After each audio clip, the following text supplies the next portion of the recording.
दोस्तों, हिंदू धर्म में कई ऐसे गाथाएं हैं जिनमें देवताओं की शक्ति के बारे में बताया गया है। इसमें से कई गाथाएं हैं जो आपने पढ़ी भी होगी, लेकिन कुछ ऐसे भी हैं जो आज तक आपने नहीं पढ़ा होगा।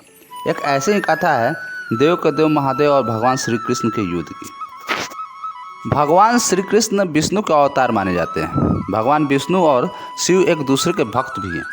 पुराणों में जो कथाएं मिलती हैं उनके अनुसार शिव को नहीं मानने वाला व्यक्ति विष्णु का प्रिय नहीं हो सकता। इसी प्रकार विष्णु का शत्रु शिव की कृपा का भागी नहीं हो सकता।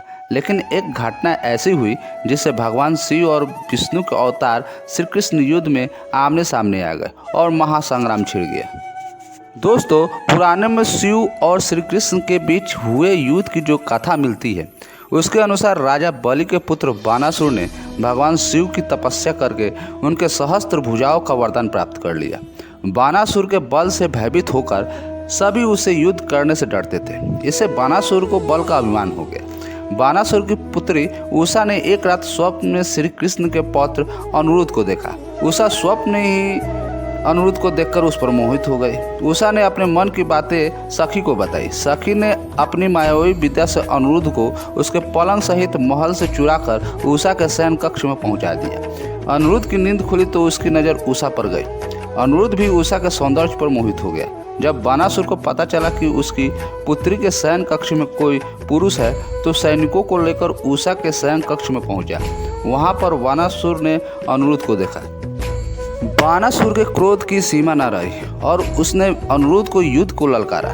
बानासुर और अनिरुद्ध के बीच युद्ध होने लगा। बानासुर के सभी अस्त्र विफल हो गए।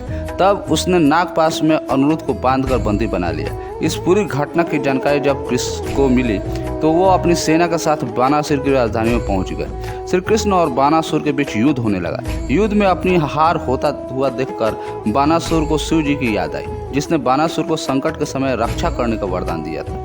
इधर श्री कृष्ण ने सुदर्शन चक्र बानासुर पर छोड़ा तो बानासुर ने शिव का ध्यान किया। शिव जी युद्ध भूमि में प्रकट हो गए। बानासुर की रक्षा के लिए भगवान शिव ने श्री कृष्ण से कहा कि यदि भूमि से लौट जाए अन्यथा मेरे साथ युद्ध करे। श्री कृष्ण ने शिव से युद्ध करना स्वीकार किया और शिव एवं श्री कृष्ण के बीच महासंग्राम छिड़ गया। श्री कृष्ण ने देखा कि शिव के रहते वो बानासुर को परास्त नहीं कर सकते, तो उन्होंने शिव से विनती की कि मेरे हाथों से बानासुर का पराजित होना विधि का विधान है। आपके रहते मैं विधि के इस नियम का पालन नहीं कर पाऊंगा। श्री कृष्ण की इन बातों को सुनकर भगवान शिव युद्ध भूमि से चले गए। इसके बाद श्री कृष्ण ने बानासुर के 4 भुजाओं को छोड़कर सभी को सुदर्शन चक्र से काट दिया।